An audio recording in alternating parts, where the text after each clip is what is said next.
오늘 스갈에서 강의는 첫 번째 강의인데요. 말씀이죠. 오늘 말씀 제목을 이렇게 정했습니다. 한번 따라할까요? 여호와께 돌아가자. 여호와께 돌아가자. 오늘 말씀의 제목을 정하고 막 말씀을 준비하는데 우리 이슬이가 온 거예요. 7년 만에 돌아왔대요. 할렐루야. 얼마나 감사한지. 돌아왔으니까 앞으로도 신앙생활 어떤 일이 있어도 여러분 우리 포기하지 말고 신앙생활 잘하기를 권면합니다. 부탁합니다. 자, 여러분 예언서를 지금 우리가 하고 있는데 퀴즈를 드릴게요. 대예언서는 몇 권일까요? 대예언서 몇 권일까요? 대예언서는 4권이에요. 소예언서는 몇 번 말씀드렸는데 몇 권일까요? 여러 번 말씀드렸는데 네? 소예언서는 아모스부터 시작해가지고 12권 12권입니다. 자, 그러면 소예언서와 대예언서를 나누는 기준이 뭘까요? 네? 기준이 뭘까요? 자, 대예언서는 대자가 들어가니까 되게 중요한 예언서고, 소예언서는 소자가 들어갔으니까 좀 덜 중요한 예언서고. 여러분 우리가 식당에 가면 대자, 중자, 소자, 특대 이런 거 시키잖아요. 여러분 특대 시켰는데 여러분 소자를 시키고 특대를 시켰는데 특대가 더 맛있어요? 그럼 소자가 더 맛있어요? 아니죠. 맛은? 그렇죠. 똑같아요. 내가 비유를 잘하는 것 같아. 그죠? 똑같은 만약에 아구찜을 시켰는데 특대를 시켰단 말이죠. 그리고 똑같은 아구찜인데 소자를 시켰어. 배고프네 또. 그런데 여러분 맛은 어때요? 똑같아요? 달라요? 똑같죠. 하나님 말씀도 마찬가지입니다. 대예언사라 해서 더 중요한 말씀이고 소예언사라고 해서 더 덜 중요한 말씀은 아니고 무엇입니까? 크기에 따른 거죠. 분량에 따라서 대예언서와 그 다음에 소예언사가 나눠져 있다. 그러니까 대예언서는 말 그대로 분량이요. 여러분 이사야서는 몇 장까지 있어요? 66장까지 있어요. 그러니까 이건 대예언서죠. 그렇죠? 그런데 지난주에 했던 학계 몇 장까지 있어요? 2장밖에 없잖아요. 2장. 그저께 끝났는데 그렇잖아요. 4장이라니. 그렇죠? 스바냐는 3장 이런 식으로 분량이 적은 거죠. 그런데 스가랴서는요, 여러분 무려 14장이나 됩니다. 그러니까 그동안에 하박국 3장, 그죠? 말라기 4장, 이렇게 2장, 3장, 4장 이런데 여러분 스가랴는 몇 장이에요? 14장 맞아요? 네, 14장이에요. 그러니까는 여러분 소예언서에서도 드물게 분량이 많은 예언서다. 이게 먼저 특징이라고 말씀을 드릴 수가 있습니다. 또 한 가지 좀 우리가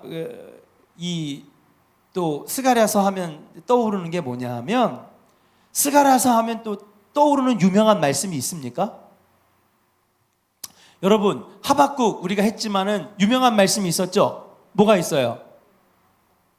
네? 무화과 나무잎이 마르고 포도 열매가 없으며 외양간에 송아지가 없으며, 여러분 유명하잖아요. 그죠? 그 다음에 또 스바냐에서 여러분 유명한 말씀이 있었어요. 또 뭐 있었죠? 네? 유명한 말씀 있잖아요. 너의 하나님 여호와가 너의 가운데 계시니 그는 구원을 베푸실 전능자시라. 근데 여러분 스가랴서 하면 떠오르는 구절이 있을까요? 없을까요? 마땅히 없어요. 네. 그리고 목사님들이 가장 설교 본문으로 안택하는 이 성경이 어느 거냐? 스가랴서가 대표적입니다.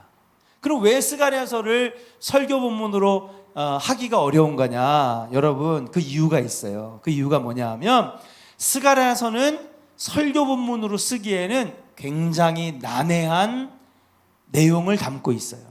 그 이유는 뭐냐? 스가랴서의 상당 부분, 한 60%가 뭐냐 하면 환상의 내용이 나오는데 굉장히, 그러니까 여러분 오늘같이 이렇게 칠판을 놓고 좀 시간을 넉넉하게 가진 다음에 뭐 몇 달 정도 이렇게 시간을 가지고 하나하나 꼼꼼하게 짚어 넘어갈 때 이해가 되는 거지, 그냥 짧은 25분, 30분짜리 설교에 이 내용을 담기가 어렵다는 거죠.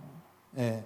그래서 스가랴서는 목사님들이 설교 본문으로 잘 사용하지 않는다. 그만큼 어려운 내용이 들어가 있을 수 있지만은 또한 심오한 은혜가 들어가 있다라고 말씀을 드릴 수가 있는 것입니다. 그러면 원래 항상 첫 시간은 이렇게 딱딱해요. 그래서 벌써부터 눈을 감으시려고 하시는 분들이 계시는데, 첫 시간은 아무래도 이 기본 우리가 지식을 좀 알아야 되니까 우리 함께 같이 좀 알아보도록 먼저 그렇게 하겠습니다. 자, 스가랴가 누구인가? 스가랴가 누구인가? 1절을 한번 같이 읽어볼까요? 1절에 한번 보도록 하겠습니다. 스가랴 같이 읽겠습니다. 시작. 다리오 왕 제2년 8째 달에 여호와의 말씀이 이또의 손자 베레가의 아들 선지자 스가랴에게 임하니라 이르시되. 자, 이제 이렇게 읽었으면 이제 앞에 보시는 거예요. 자, 본문을 띄운다면 항상 좀 길게 좀 보여주세요. 자, 말씀에 보니까는 눈에 띄는 구절이 딱 벌써 눈에 딱 들어오죠. 다리오 왕 제2년 몇째 달? 이거 어디서 많이 보던 표현인데요. 그렇죠, 학계에서. 아유, 여기 공부 참 열심히 하셨어. 잘 들으신 거예요. 보니까 이 표현은 지난 학계 강의 때 많이 봤던 표현이에요. 다리오 왕 제2년 8째 달에. 자, 여러분 바로 한 장만 넘기면 학계가 마지막으로 말씀을 받은 달이 있습니다. 무엇입니까? 다리오 왕 제2년 9째 달 24일에 여호와의 말씀이 다시 학계에게 임하니라 이르시되. 있어요, 없어요? 있죠. 그러니까 학계가 마지막으로 받은 말씀은 다리오 왕 제2년 9째 달 24일이었어요. 근데 오늘 보니까 다리오 왕 제2년 8째 달 8월 달에 누가 받은 거예요, 말씀을? 스가랴가 받았어. 그러면 스가랴는 누구와 동시대 사람일까요? 그렇죠, 학계와 동시대 사람인 거예요. 스가랴는 누구냐? 스가랴는요, 학계와 함께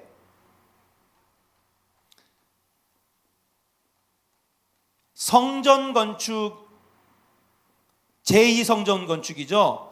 제2성전 건축을 독려하고 격려하고 이스라엘 사람들을 위로했던 선지자라고 말씀을 드릴 수가 있는 것입니다.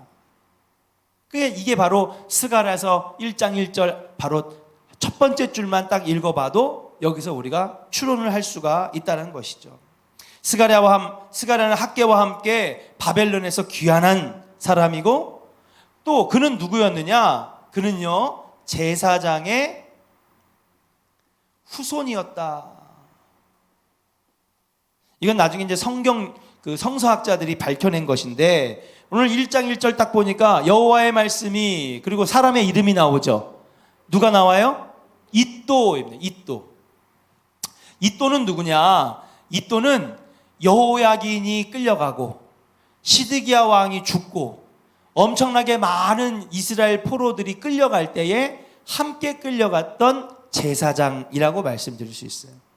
이또는 60년 전에 포로로 끌려갔던 바로 이 제사장 무리 중에 한 사람이었다라고 말씀드릴 수 있습니다. 근데 이또의 손자 누구예요? 베레가의 아들. 그러니까 여러분, 이게 세월이 엄청나게 지난 거죠. 그만큼 포로 기간이 길었다라고 하는 것입니다. 그리고 이 베레가의 아들 스가랴가 여러분 수룹바벨과 그 다음에 또 누굽니까? 다른 사람들과 함께 포로에서 돌아올 때 이 스가랴도 같이 돌아온 거예요. 학계도 돌아온 것이고, 그리고 학계가 몇 달 먼저 하나님의 말씀을 받았고, 그 다음에 학계가 계속 하나님의 말씀을 받고 있는 동안에도 바로 8째 달에 스가랴도 하나님의 말씀을 받았다라고 말씀드릴 수 있습니다. 그래서 이또와 베레가 이 이름이 나왔다라고 하는 것은 바로 이 사람이 제사장의 후손이라 말씀드릴 수 있어요. 근데 여러분, 학계는요, 신분이 나왔어요, 안 나왔어요? 네? 안 나오죠? 학계서 1장 초반에 보면요, 학계는요, 여러분 항상 선지자를 소개할 때 누구의 아들, 누구의 손자, 그렇죠? 어느 가문에 이렇게 나오는데 학계는 안 나왔어요. 그러니까 그가 누군지를 모르겠어요. 그러니까 어떤 출신인지를 몰라요. 그런데 스가랴는 분명히 이름을 적었다는 건 그가 유력한 집안의 자녀였고 제사장 가문에 하나님의 일들을 담당했던 사람이다라고 말씀드릴 수가 있습니다. 그래서 여러분, 학개서를 읽은 다음에 스가랴서를 읽는 것이 참 좋아요. 왜냐하면 학개에 있던 메시지와 스가랴와 함께 하는 메시지가 비슷하기 때문이라고 말씀드릴 수 있습니다. 자, 또 한 가지 특징은 뭐냐? 그가 제사장 후손인데, 여러분, 스가랴서는 아까 설교 본문으로 쓰기 힘들라 그랬죠. 왜 그러냐? 그가 환상을 많이 보는 선지자였어요. 그래서 스가랴는요, 한번 따라 합시다. 환상의 선지자. 예, 이러니까 좀 이상한데? 예. 저 사람은 환상적인 사람이다. 이게 아니라 환상을 많이 하나님께서 보여주셨기 때문에 나름 또 그에게 닉네임을 붙인다면은 환상의 선지자다. 그렇게 우리가 붙일 수가 있어요. 예를 들어, 누구죠? 사랑의 선지자. 누구예요?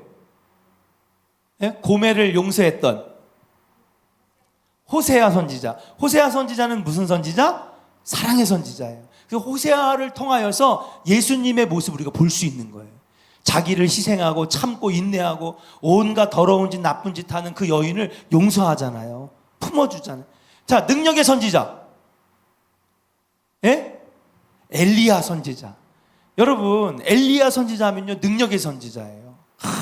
그냥 무릎을 꿇고 막 하늘을 향해서 기도하니까 처음에는 손바닥만한 구름이, 그 다음에는 팔뚝만한 구름이, 그리고 점점 커지더니 3년 6개월 동안 안 오던 비를 내리게 한 선지자.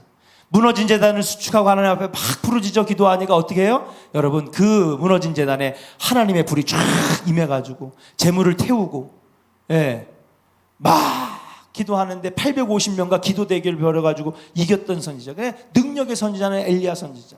여러분, 스가랴는요, 환상의 선지자. 여러분, 이따 보면 알겠지만은, 앞으로 이제 하나 가면서 알겠지만, 스가랴는 총 하나님께서 8번의 환상을 보여주십니다. 그리고 우리가 앞으로 그 환상의 내용들을 풀어나갈 것입니다.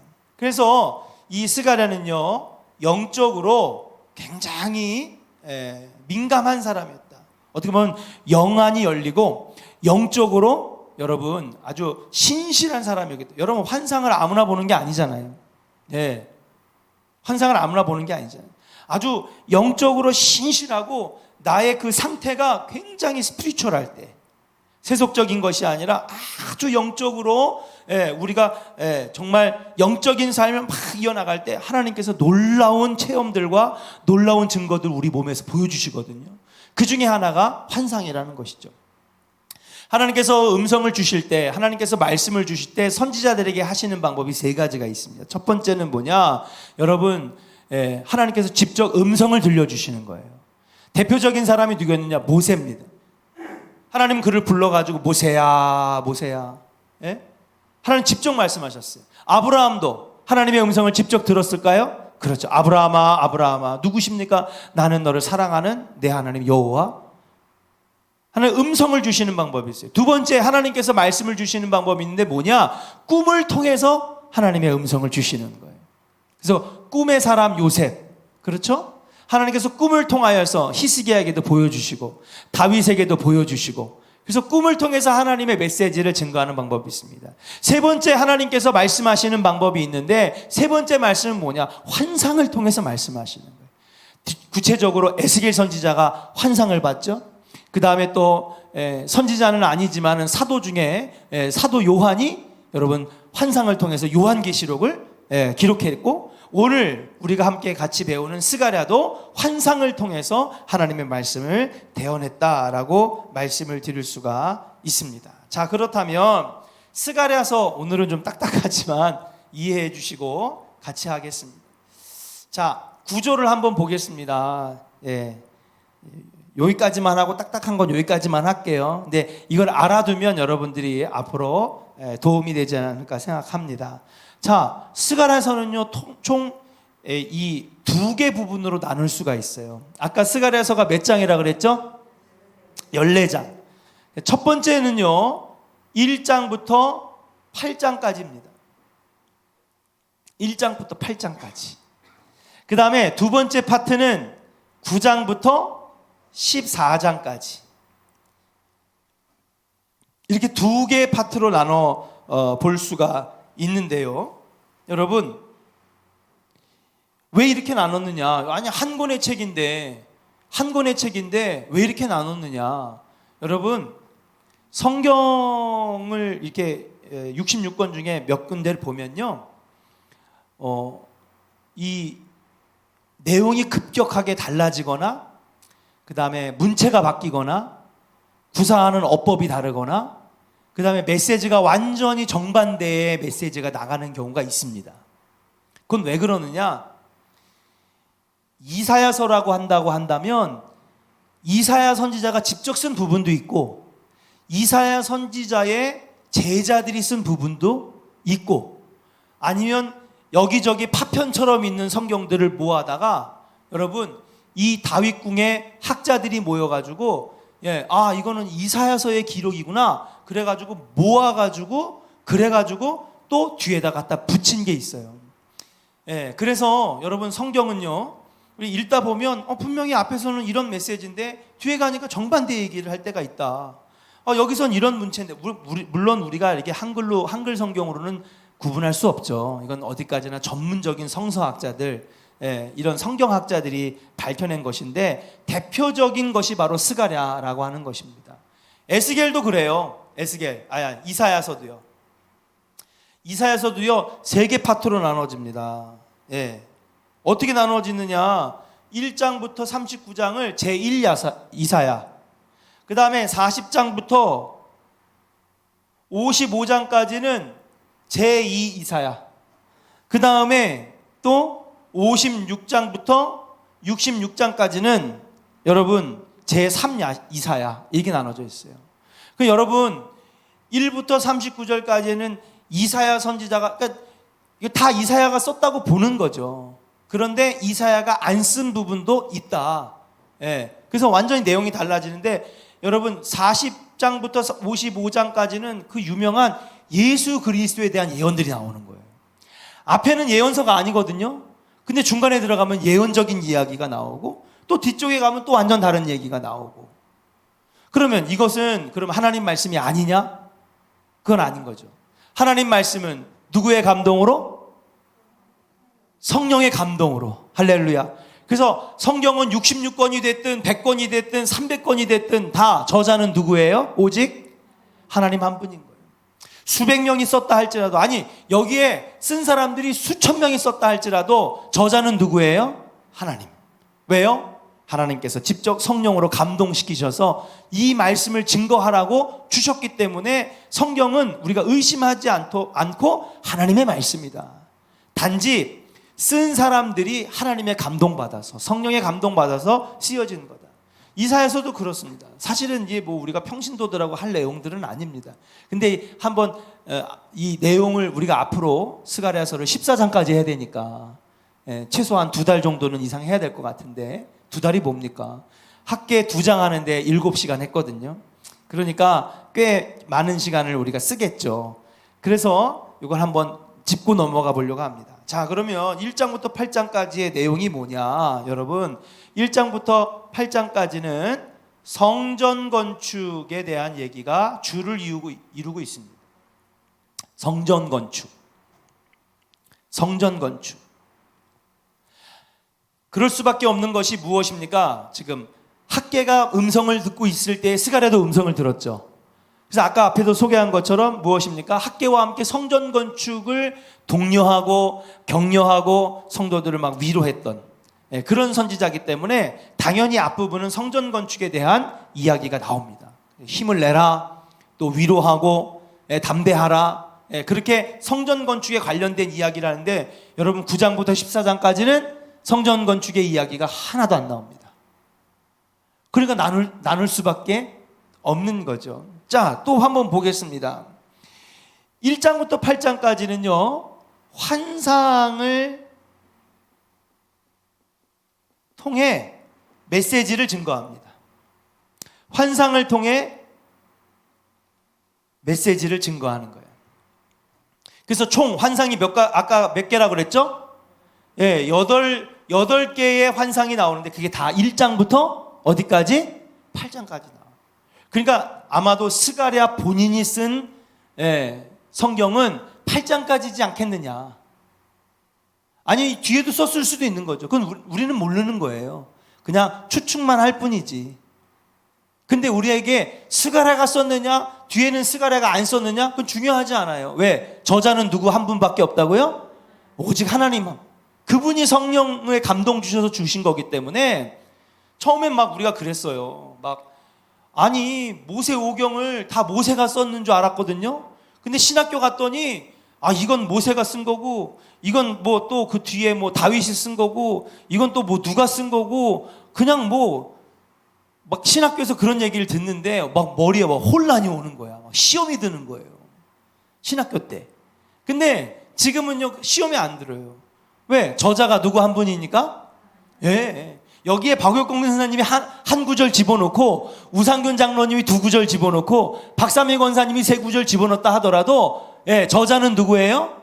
오직 하나님 한 분. 성령의 감동 주신 거기 때문에 그 별로 중요하지 않아요. 그냥 우리는 그냥 스가랴가 다 썼다고 이렇게 믿으면 되는 거지. 자, 여기는 환상을 통해서 메시지를 증거하는데요. 여기는요, 9장부터 14장까지는요, 무엇입니까? 묵시. 다시 말하면 예언하는 내용들이 많습니다. 예언하는 내용. 근데 이 묵시와 예언이요, 굉장히 시적이에요. 그래서 목사님들이 이 설교를 본문으로 인용하기가 참 힘든 거야.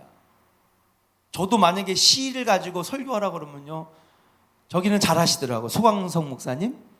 그분은 시인이시기 때문에 잘하시더라고요. 근데 만약에 시를 가지고 설교하라 그러면 참 어려울 것 같아요.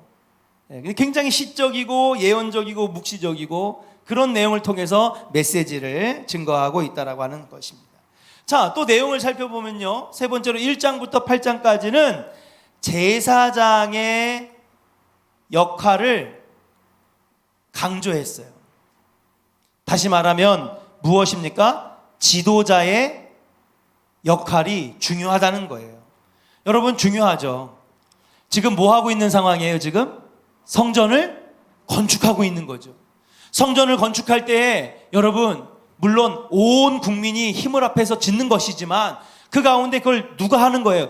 끌고 가는 리더들이 있잖아요.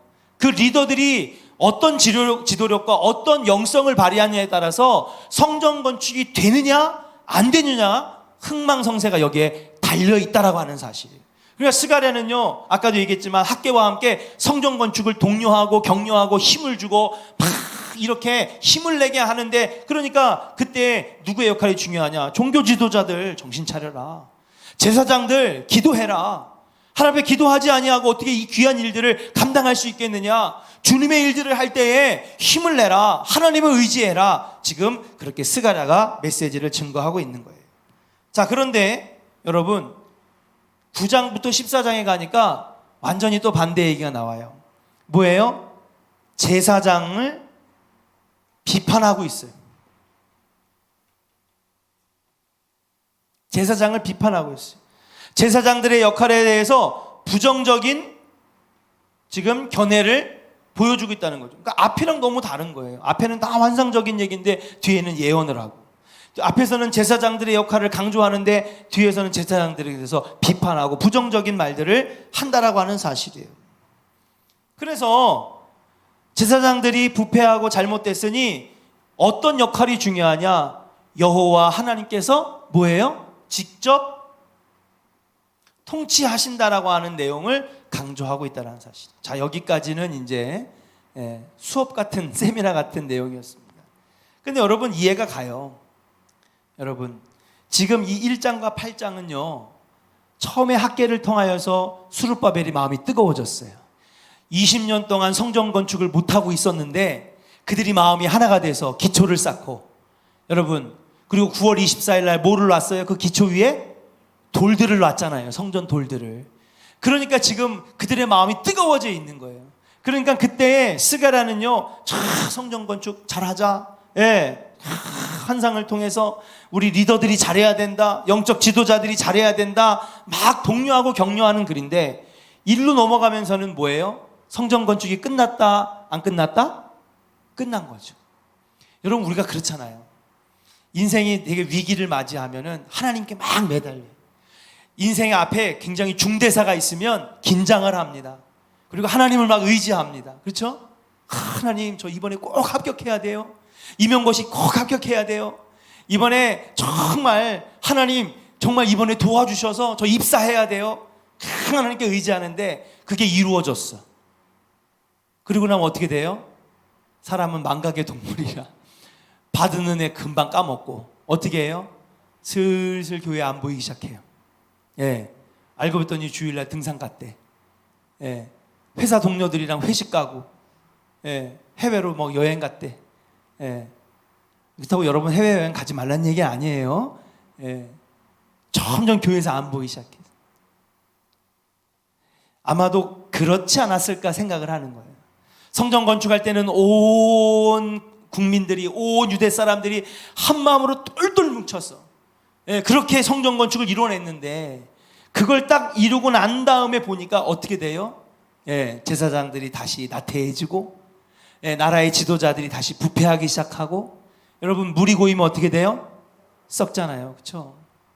그러니까 스가랴의 메시지도 9장으로 넘어가면서는 지금 아마 지금 그렇게 비판적이고 지도자들을 책망하고 그러면서 여호와 하나님이 직접 통치하셔야 된다라고 하는 메시지로 바뀌어지고 있는 것을 우리가 한번 이렇게 우리가 추론해 볼 수 있다라고 볼 수가 있는 것입니다. 자, 그러면 오늘 메인 말씀을 같이 한번 나눠보려고 합니다. 자, 그러면 2절 우리가 본문으로 이제 본격적인 스가랴의 기본 내용들을 다 알아봤는데요.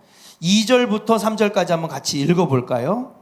자, 같이 읽겠습니다. 시작. 여호와가 너희의 조상들에게 심히 진노하였느니라.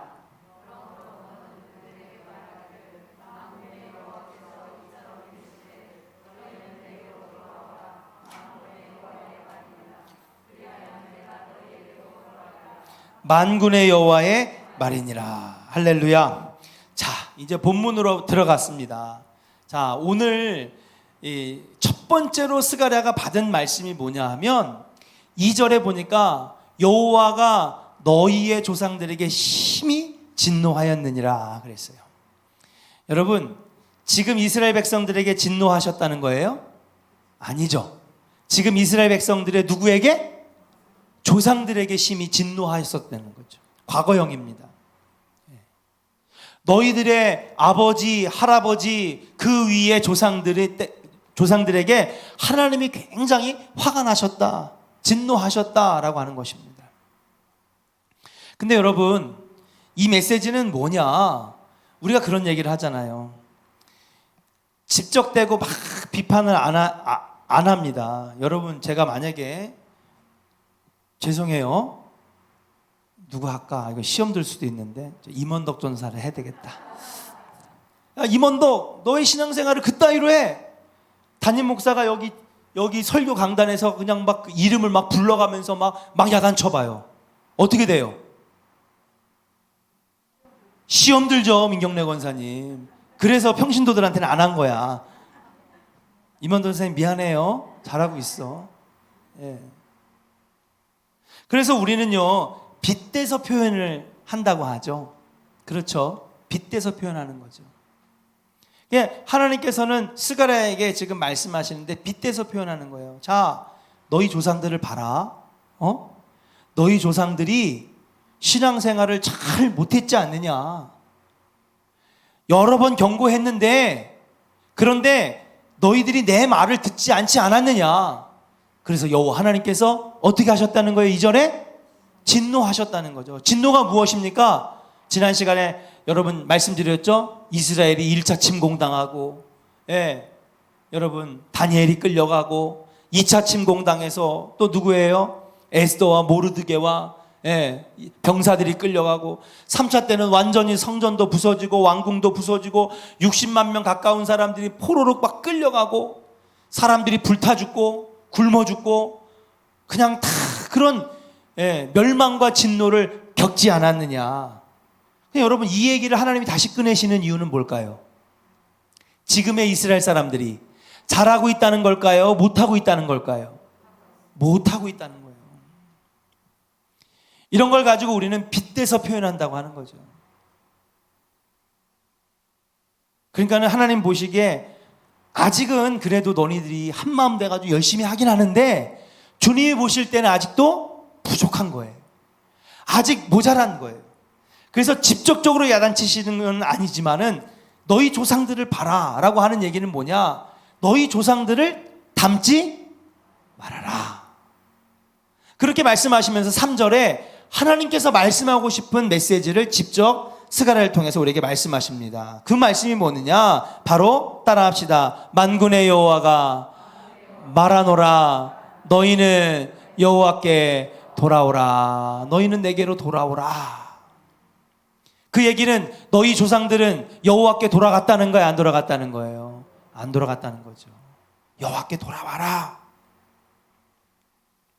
그렇게 말씀하시는데, 조상들은 여호와께 돌아오지 아니하고 여호와를 찾지도 아니하고 여호와의 말씀대로 살지도 아니하고, 그래서 그들은 진노와 멸망을 당했다라고 하는 사실입니다. 그러니까 이 말씀을 주시는 이유는 뭐냐면, 지금 너희들이 성전을 짓고 있고 그래서 한마음 돼가지고 하고 있지만 여전히 너희들이 하나님 앞에 돌아오지 못하고 있지 않겠느냐라고 말씀하시는 거예요.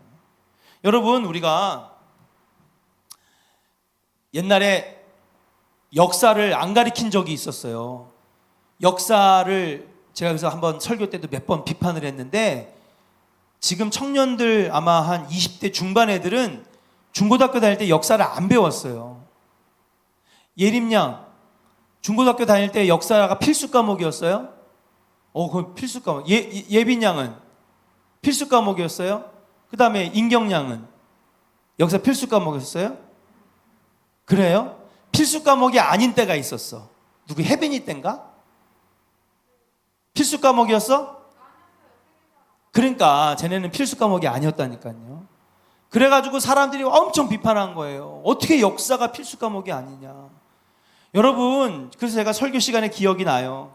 제가 미국에서 고등학생들 책 봤거든요. 그 300년도 안 되는 그 짧은 미국의 역사, 여러분 아메리칸 히스토리 1, 2, 3가 있는데요. 책이 이렇게 두꺼워요. 우리는 역사가 몇 년 됐어요? 반만 년, 5,000년 됐는데 역사를 안 가르쳐. 근데 미국은 300년도 안 됐는데 책이 이렇게 두꺼운 게 3권이에요. 아니, 5,000년 된 나라는 역사를 안 가르치고 300년도 안 된 그런 나라는 역사를 이만큼 두꺼운 거를 필수 과목인데 얼마나 중요하게 여기는지 몰라요. 그래가지고 나중에 정신 차리고 다시 역사 과목을 필수 과목으로 들어 올렸잖아요. 왜 그럴까요? 역사를 공부하는 이유는 무엇입니까? 그렇죠. 과거를 배운다는 건 과거를 타산지석 삼아서 앞으로는 우리가 다시는 6.25 같은 끔찍한 일을 당하지 말자. 식민지와 같은 끔찍한 경험을 하지 말자. 예. 나라를 뺏기는 서름을 다시는 경험하지 말고, 조선시대 때 그렇게 가난을 경험하고 여인들이 죽어나가고 막 그렇게 부조리했던 그런 사회를 만들지 말자. 역사를 그래서 공부하는 것 아니겠습니까? 과거를 우리가 공부한다는 것은 그런 의미가 있는 것이죠. 마찬가지예요. 하나님께서는요, 지금 과거를 돌이켜서 지금 너희들이 올바로 서기를 원하신다라고 하는 사실이에요. 사랑하는 조은의 성도 여러분, 하나님의 말씀은 비록 과거의 말씀이지만 이 말씀이 곧 현재를 위한 말씀이고 미래를 위한 말씀인 줄로 믿습니다. 세상 사람들이 볼 땐 성경은요, 여러분 역사책이에요. 우리가 보면 알잖아요. 벌써 다리오 왕 제2년 520년 800 몇십 년 그러면서 역사적인 얘기가 쭉 흘러가는 것 같지만 그것이 아니라는 거죠. 이것을 통하여 오늘 어떻게 살 것인지, 앞으로 우리가 어떻게 살아갈 것인지를 성경을 통하여, 성경에 있는 역사 이야기를 통하여, 과거를 통하여 배운다는 거죠. 하나님 지금 우리에게 그렇게 말씀하시는 거예요. 너희 조상들을 봐라. 너희 조상들의 과거를 봐라. 너희 민족의 과거를 봐라. 결국 그렇게 하다가 아버지께로 돌아가지 아니하고 말씀대로 살지 아니하다가 너희들이 지금 진노를 경험하지 않았느냐. 그러므로 너희는 내게로 돌아오라 라고 하시는 것입니다. 사랑하는 조은의 성도 여러분, 여호와 앞에 돌아오시기를 주의 이름으로 간절히 축원합니다. 그러니까 오늘 우리 이슬이 양 우리 온 게 참 굉장히 저에게 의미가 있어요. 말씀을 증거하는데 와가지고 7년 만에 왔어요 목사님 그러는데 굉장히 제가 은혜가 되더라고요. 시작하기도 전에. 그래서 여러분 3절에는요 만군의 여호와의 말이니라가 3번 나오고 내게로 돌아오라 내가 너에게 돌아갈 것이다. 돌아간다라고 하는 말이 3번이 나옵니다. 그만큼 하나님께서는 이 이스라엘 백성들이 돌아오기를 바란다는 사실이에요. 자, 그러면 이스라엘 백성들이 여기에서 지금 궁금해하는 게 있습니다. 아니, 여호와에게로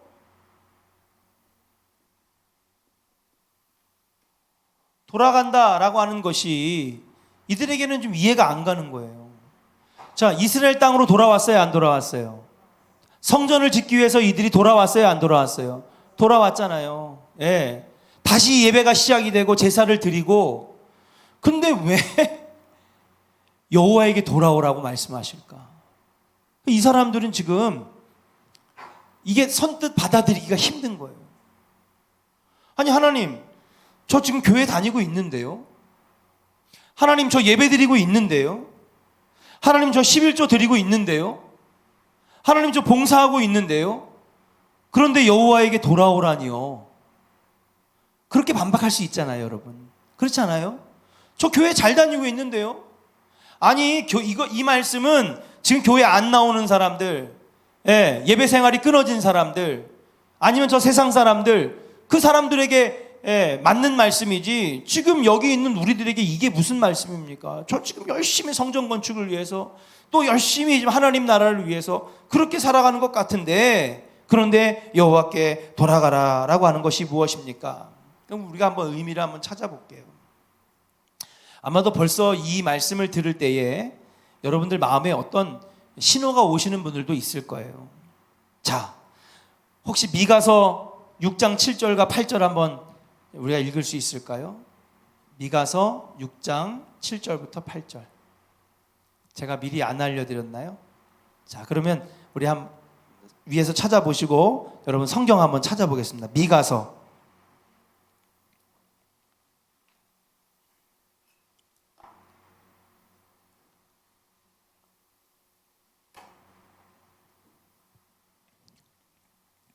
자, 찾으셨습니까? 네, 미가서 6장 7절부터 8절까지. 그러면 이 말씀을 통해서 우리가 여호와께 돌아가는 것이 무엇이냐? 우리가 한번 알아볼까 합니다. 여호와께 돌아가자. 여호와와 함께하는 것이 무엇이냐? 찾으셨으면 우리 같이 한번 읽어볼까요? 큰 소리로 시작. 여호와께서 천천의 순양이나 만만의 강물 같은 기름을 기뻐하실까? 내 허물을 위하여 내 맏아들을 내 영혼의 죄로 말미암아 내 몸의 열매를 드릴까? 사람아, 주께서 선한 것이 무엇임을 내게 보이셨나니 여호와께서 내게 구하시는 것은 오직 정의를 행하며 인자를 사랑하며 겸손하게 내 하나님과 함께 행하는 것이 아니냐. 자, 말씀 그대로 띄워주세요. 자, 7절 한번 볼까요? 여호와께서 미가 선지자가 여러분 지금 스가랴 선지자가 외치는 그 여호와께 돌아가자라고 하는 말씀에 조금 더 디테일하게 지금 설명을 하는 거예요. 여호와께서 천천의 순양이나 만만의 강물 같은 기름을 기뻐하실까? 당연히 재물 기뻐하시죠. 헌금 기뻐하십니다. 자, 내 허물을 위하여 내 맏아들을 내 영혼의 죄로 말미암아 내 몸에 열매를 드릴까? 아버지가 기뻐하실 수 있는 물질들 드리는 게 기뻐하실까? 기뻐하시죠. 그러나 사람아, 주께서 선한 것이 무엇임을 내게 보이셨으니 여호와께서 너희에게 구하시는 것은 오직 정의를 행하며 인자를 사랑하며 겸손하게 내 하나님과 함께 행하는 것이 아니냐. 앞에 보시기 바랍니다. 앞에 7절은요 그 얘기인 거예요. 다 교회 나오는 사람들이에요. 천천의 순양 드리는 사람, 만만의 기름 드리는 사람 누구예요? 예수 안 믿는 사람들은 그런 거 드리지도 않아요. 그렇죠? 예. 다 교회 다니고 예배 드리는 자들이죠. 그리고 우리가 회개의 열매로 몸의 열매를 드리고, 예, 하나님 기쁘시게 하는 물질을 드리고 내 몸을 드리고 몸의 봉사를 드리고 중요하죠. 하나님 기뻐하시지 않는다는 건 아닙니다. 그렇지만 진짜 하나님이 기뻐하시는 삶이 무엇이냐? 그러면서 정의를 행하고 이웃을 사랑하고 겸손하게 하나님과 함께 행하는 것, 이것이 하나님이 기뻐하시는 삶이고 하나님께 돌아온 인생이고 하나님과 동행하는 인생이 아니냐라고 말씀하시는 거예요. 사랑하는 여러분, 교회는 나오지만은 정의를 행하지 않는 사람들 많이 있습니다. 거짓을 행하고 부끄러운 일들을 자행하고 하나님의 말씀과는 정반대로 사는 삶이 있는 거죠. 그러면 하나님께서 그 사람이 드리는 예물을 받으시지 아니하신대. 하나님 그 사람이 드리는 예배를 기뻐하시지 않는다라고 하는 것이에요. 그러니까 저도 참 이 메시지를 전하기가 너무 힘들어요. 옛날에 목사님들은 주로 예수 잘 믿으면 복 받습니다. 너무 간단했어, 메시지가. 근데 성경을 연구하면 연구할수록 하나님이 그게 아니래. 하나님 그게 아니래요. 교회에 출석하고 나오는 것이 전부가 아니라 하나님의 뜻에 맞게 사는 사람, 하나님 원하시는 삶을 살아가는 사람, 하나님 그 사람을 기뻐하신다는 거예요. 그 설교하는 저로서도 너무 힘들어요. 그냥 세상 종교들처럼 열심히 기도하면 하나님 복 주세요. 예, 하나님께서 참 정말 열심 내는 사람들에게, 그래서 옛날엔 열심 냈어요. 진짜 열심 냈어요. 근데 여러분 성경 메시지를 돌아보고 또 돌아보고 연구하고 또 연구해 보면 하나님께서 하시는 말씀이 뭐냐 하면, 교회를 나온다고 예수 믿기로 결정했다고 해서 그것이 신앙생활의 열매가 아니라는 거예요. 교회를 아무리 많이 다녀도 뭐예요? 정의를 행하지 아니하면 하나님이 그 사람의 예배를 받으신대요, 안 받으신대요? 안 받으신다는 거예요. 인자를 사랑하며, 여러분 인자는 사람의 아들인데 이것은 무엇입니까? 이웃을 사랑하는, 이웃을 사랑. 이웃 사랑하지 아니하면 하나님이 그 사람의 예배를 받으시지 아니하신다는 거예요. 교회만 나오면 뭐 하냐는 거예요. 마지막 세 번째 무엇입니까? 겸손하게, 따라합시다. 겸손하게 하나님과 동행하는 삶. 예, 이걸 살지 아니하면 그 사람이 드리는 예물과 그 사람이 드리는 예배가 하나님 앞에서 무용지물이라고 하는 거예요. 그럼 이 삶이 어떤 삶이냐? 사랑하는 여러분, 내 마음대로 사는, 내 욕망대로 살아가는 사람. 사랑하는 존의 성도 여러분, 오늘 이 설교를 들으실 때에 입에서 아멘 나오기가 굉장히 힘들겠지만 여러분 이 말씀을 복이 있다 생각하시고 가슴에 깊이 새기시기를 주의 이름으로 간절히 축원합니다. 아멘입니까? 예. 교회는 나오지만 내 욕망대로 사는 사람 너무 많아요.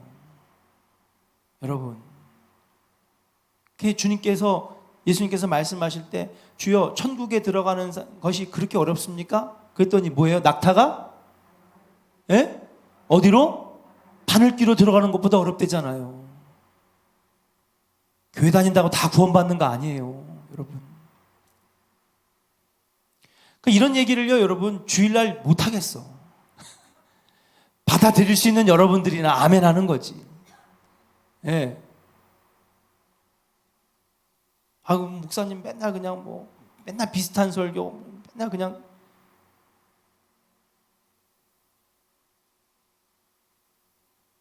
하나님은 그런 삶을 원하신다는 거예요.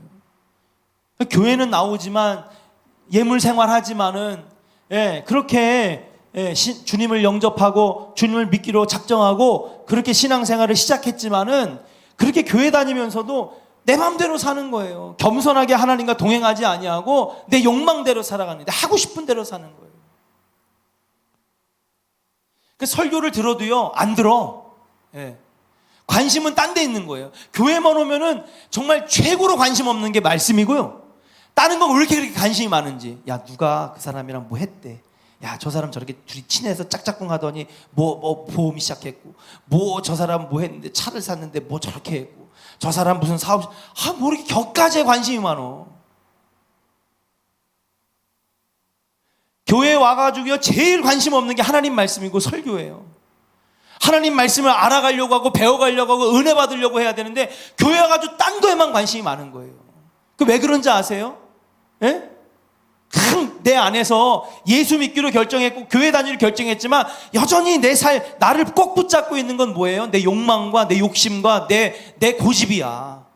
그래 안 들어요 여러분. 설교 안 들어요. 듣는 것 같아도요 하나도 안 들어. 아멘도 안 해요.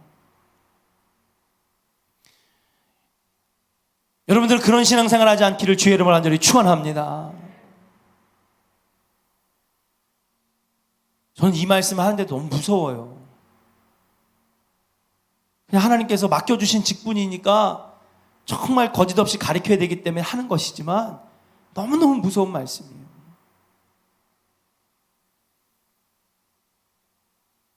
사랑하는 여러분, 이왕 신앙생활 시작한 거 마지막 구원받고 천국 가는 여러분들 되시기를 주의 이름으로 간절히 축원합니다. 청년들도요 지금 젊을 때 신앙생활 시작 때 잘 시작해야 돼요. 신앙생활 잘 말씀 배우고 잘 시작해서 하나님 기뻐하시는 생활 주님 부르시는 날까지 그때까지 잘 하시기를 주의 이름으로 간절히 축원합니다. 근데 하나님 앞에 예배하면서도 정의를 행하지 않는 사람, 이웃을 사랑하지 않는 사람, 겸손하지 못하고 맨날 교만해가지고 이 얘기는 뭡니까? 교회에서도 내가 최고라는 거죠. 내 말대로 해야 된다는 거예요. 내 고집대로 해야 된다는 거예요. 종합해보면 무엇입니까? 하나님 주신 말씀대로 사는 것이 아니라 내가 하고 싶은 대로 신앙생활하는 거예요. 그래서 교회가 문제가 되는 거예요. 교회가. 오늘날 교회들이 많은 문제가 있는 이유는 무엇입니까? 하나님의 뜻을 구하는 것이 아니라 내가 하고 싶은 대로 하려고 하니까 교회가 문제가 생긴다는 거예요. 사랑하는 여러분, 우리 모두 기도하면서 하나님의 뜻 구하는 여러분들 되시기를 주의 이름으로 간절히 축원합니다. 그러니까 여러분, 아버지께로 돌아간다는 얘기를 여기서 한다는 이유는 뭐냐? 지금 성전 건축하고 있는데요, 지금 제사 드리고 있는데요, 예배하고 있는데요, 예물 생활하고 있는데요, 그런데 왜 하나님께 돌아오라고 말씀하십니까? 라고 하는 것은 이들이 아직 깨닫지 못한 거예요. 무엇이 하나님께 돌아가는 것인지, 무엇이 하나님과 동행하는 삶인지, 어떤 삶이 구원의 삶인지. 교회는 다니지만 정의를 행하지 못하니까 교회가 욕을 먹었고요. 교회는 있지만은 이웃을 사랑하지 않으니까 손가락질을 받게 됐고요. 교회는 다니지만은 겸손하게 하나님과 동행하지 않고 내 마음대로 내가 하고 싶은 대로 내 욕심대로 신앙생활 하니까는 교회가 문제가 생겨서 오늘날에 많은 교회들이 손가락질을 받는 것 아니겠습니까? 인정을 못 받는 거예요. 하나님께도 인정 못 받고 세상 사람들에게도 인정 못 받고. 우리 신앙생활 바로 하기를 주의 이름으로 간절히 축원합니다. 그러니까 하나님께로 돌아온다라고 하는 것은 무엇입니까? 따라합시다. 정의를 행하며 이웃을 사랑하고 겸손하게 하나님과 동행하는 삶. 아멘입니까? 이게 하나님께로 돌아오는 거라는 거예요. 교회만 지금 딱 나왔다고 하나님께 돌아온 게 아니에요, 여러분. 맞습니까? 할렐루야. 30년 동안 교회 다녔어도 아직까지도 하나님께 돌아가지 못한 사람 많이 있어요. 이건 제 말이 아니라 하나님의 말씀이에요. 이스라엘 백성들 다 돌아왔어요. 지금 다 같이 팔 걷어붙이고 성전 짓고 있어요. 근데 왜 하나님은 여호와께 돌아오라고 그러시는 거예요?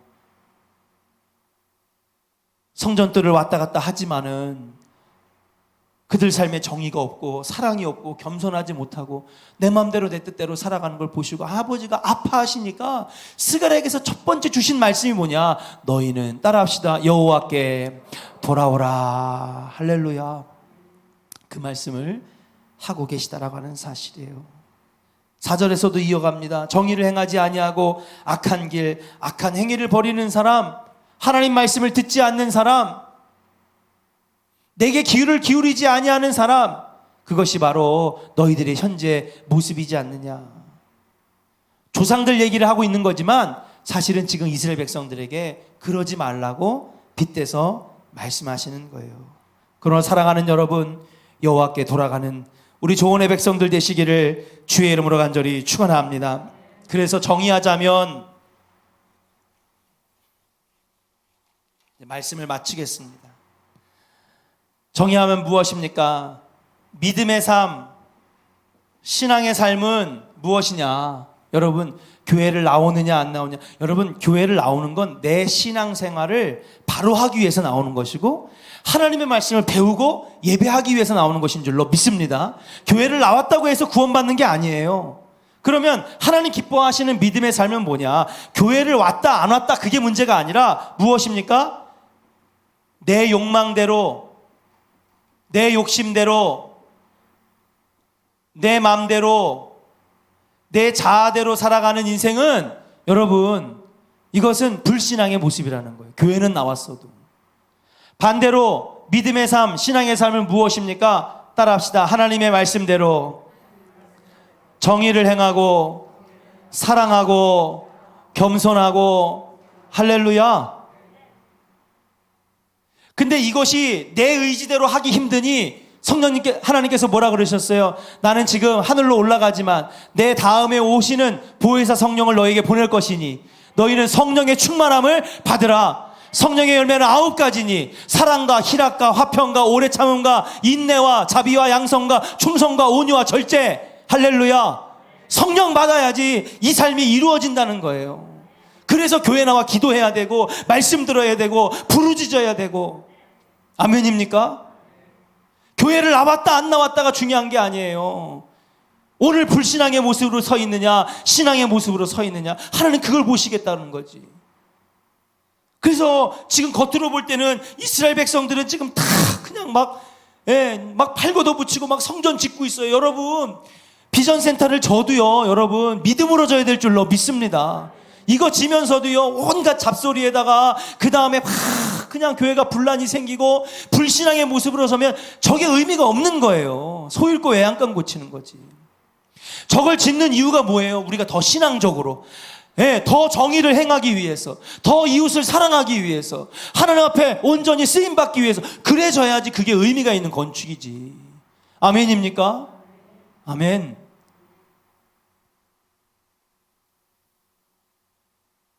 그러니까 여러분 이 성서 강해를 막 좀 데려오세요. 같이 듣자고. 이렇게 길게 설교할 수도 없고 주일날에는. 저는 진짜 20분 안쪽으로 주일 설교하시는 분들 보면 참 대단해요. 저는 하수라서 북선교회 목사님은 저보러 설교 좀 짧게 해. 목사님은 얼마 하시는데 난 18분밖에 안 해. 그 설교 길면 하수야. 저는 하수라서. 사랑하는 여러분, 오늘 주시는 메시지를 잘 기억하시기를 주의 이름으로 축복합니다. 이스라엘 백성들은 겉으로는 하나님께 돌아왔지만 그들의 내적인 삶은 아직 하나님께 안 돌아왔다는 거예요. 이때에 무엇입니까? 사도 바울이 한 말씀이 유명한 말씀이 있어요. 여러분 뭐예요? 오호라 나는 곤고한 사람이로다. 누가 이 사망의 늪에서 건져내랴. 이 두 가지 삶에서 우리는 늘 고민합니다. 믿음으로 살아가고 말씀으로 살아가느냐 아니면 내가 하고 싶은 대로 살아가느냐. 자, 말씀을 6절을 읽어볼까요? 5절 6절 읽고 마치겠습니다. 같이 읽겠습니다. 시작. 너희 조상들이 어디 있느냐? 또 선지자들이 영원히 살겠느냐? 내가 나의 종 선지자들에게 명령한 내 말과 내 법도들이 어찌 너희 조상들에게 임하지 아니하였느냐. 그러므로 그들이 돌이켜 이르기를 만군의 여호와께서 우리 길대로 우리 행위대로 우리에게 행하시려고 뜻하신 것을 우리에게 행하셨도다 하였느니라. 자, 이거를 간단하게 설명할게요. 5절에 보니까 옛 조상들이 있을 때 선지자가 없었느냐? 아니라는 거죠. 제사장들이 없었느냐? 아니라는 거죠. 그럼 그때 여호와께 돌아오라고 말씀하셨을까요? 안 하셨을까요? 했잖아요. 여러분, 스바냐 때도 했었고 하박국 때도 했었고, 여러분 예레미야 때도 했었고, 이사야 선지자도 했었고, 여러분 수많은 선지자들이 여호와께 돌아오라고 했어요. 여러분, 선지자들의 주된 메시지는 여호와께 돌아오라는 거예요.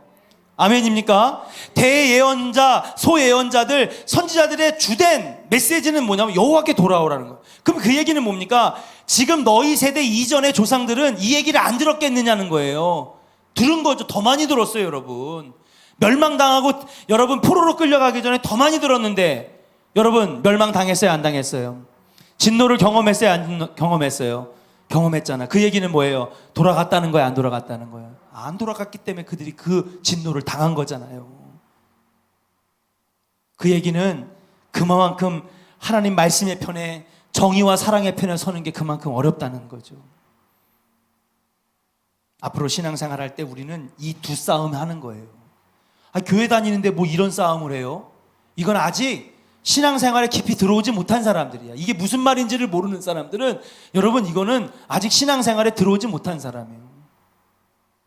근데 신앙생활을 잘하면 할수록, 믿음으로 살려고 하면 할수록 사도 바울 같은 고백이 나오는 거예요. 오호라, 나는 곤고한 자로다. 누가 이 사망의 늪에서 나를 건져내랴. 자꾸 이 욕망대로 사는, 욕심대로 사는, 내 맘대로 사는 인생이 뒤에서 잡아 끌어. 야, 가지마. 예? 믿음으로 살지마. 무슨 정의야. 네 입이 풀칠하고 살기도 힘들어 죽겠는데 뭘 누구를 사랑해. 예? 가족 사랑도 힘든데 네가 누굴 사랑해. 막 뒤에서 막 못하게 막 잡아 끌어요. 그때마다 오늘 말씀을 생각하시면서, 아니야, 하나님께로 돌아가야지, 하나님 말씀대로 살아야지. 그렇게 사실 때에 여러분 보세요. 오늘 4절에 보니까 내가 너희에게 돌아가리라 그랬어요. 하나님 그런 인생을 가만두시지 않아요. 하나님 우리에게 오신대. 전능하신 하나님, 축복의 하나님, 은혜의 하나님, 불가능이 없으신 그 하나님이 여러분과 함께 해주시는 줄로 믿습니다. 그래서 예수님 고백하잖아요. 주님이 내 안에, 내가 주님 안에. 그 구약과 성경은요, 기가 막히게 연결되어 있는 신앙의 원리예요. 여러분 그렇게 할 때에 여러분 하루하루가 기쁨의 신앙생활, 정말 열매 맺는 신앙생활, 복받는 그런 신앙생활이 될 줄로 믿고, 오늘 말씀 좀 길었지만은 여러분 잘 가슴속에 새겨서 오늘도 내일도 늘 여호와를 사모하고 여호와께 돌아가려고 애쓰시는 우리 조원의 성도들 되시기를 주의 이름으로 간절히 축원합니다. 우리 옆 사람에게 한번 축복합시다. 여호와께 돌아갑시다.